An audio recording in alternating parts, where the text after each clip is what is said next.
Estoy aquí, hoy es 25 de enero, estoy con David Gómez-Relloso. Vamos a jugar Cuba, the Splendid Little War de Victory Point Games, diseñado por... es un español, ¿verdad? Sí, Javier Romero. García de Gaviola. Ah, Javier García de Gaviola.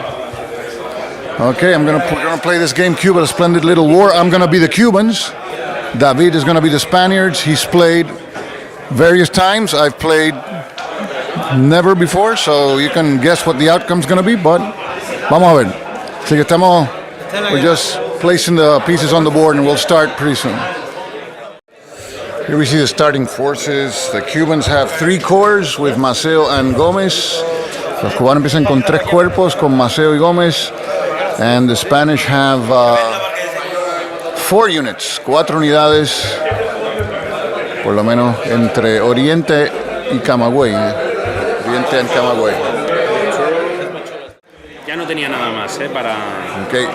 Estoy aquí con David Gómez-Relloso. I'm here with David Gómez-Relloso. We just finished a game of Cuba, that Splendid Little War. Terminamos un juego de Cuba, the Splendid Little War de Victory Point Games.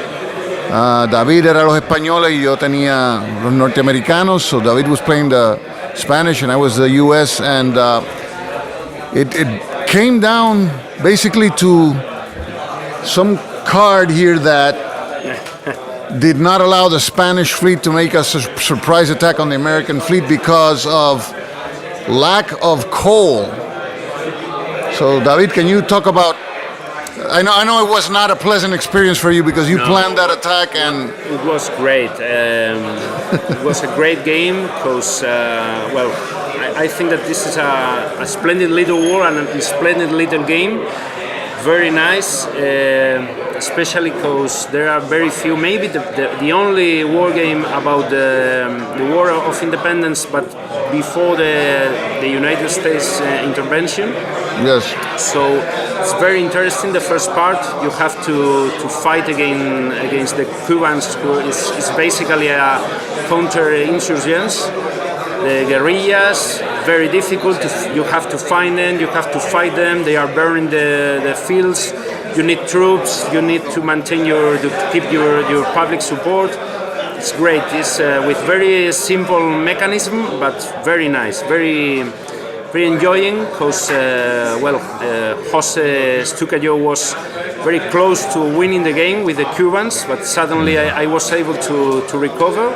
Yes. And later, in part, I was able because I played a very interesting event, good for me, the prohibit the Zafra, but that's this event here that reduces the resources for the Cubans, but increases the... It speeds up the U.S. intervention. Yeah. Yes. So finally, when I was close to finishing the rebellion, suddenly against the U.S. Army, it's very, very difficult to fight them because they have fewer troops, but they can concentrate them, and as it happened. Mm-hmm. And my only chance was very, very nice, was like a kamikaze attack. Yes. With my fleet. Well, I was lucky because I received also the reserve fleet. So even if being smaller, I had twice as many units with my smaller but good fleet. And you had you had a good idea there with the torpedo attack. So with this one, the combat was going to be interesting. But yeah, as you explained, you know, in the war, many times it's the small things make the difference. So my lack of coal avoided the attack, and the fleet had to go back to port. Yeah, and then the disembark in Havana was successful. So after losing the city, I have lost. But I think that this has been a very, very nice game, very interesting game. I'm especially happy with how the things went. And I think that you also, even in your first game, you have enjoyed it. And I want to thank you for teaching me the game. Your explanations were very clear, and I can see how this little game. I mean, it's like I say, sometimes less is more. Yeah. Because even though it's a small game, there's a lot of decision making. The draw of the cards is going to make every gameplay different. Yeah. So you don't need a bunch of scenarios.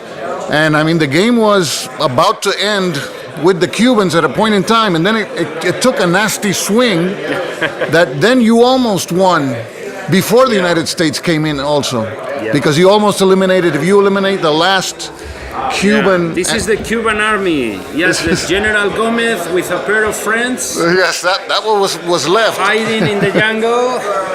So it took a really interesting swing from me almost winning to me almost losing in one turn, and then, of course, because mostly of the effect of the Zafra event, the United States came in to the rescue, which otherwise would have been a Cuban defeat.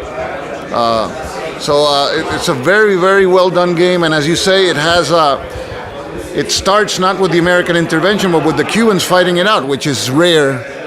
I haven't seen any other game that it starts just with the Cubans fighting it out against the Spanish. So I want to thank you, and later in the day, or today or tomorrow, I'd like to interview you about this little game here that you have. Yeah.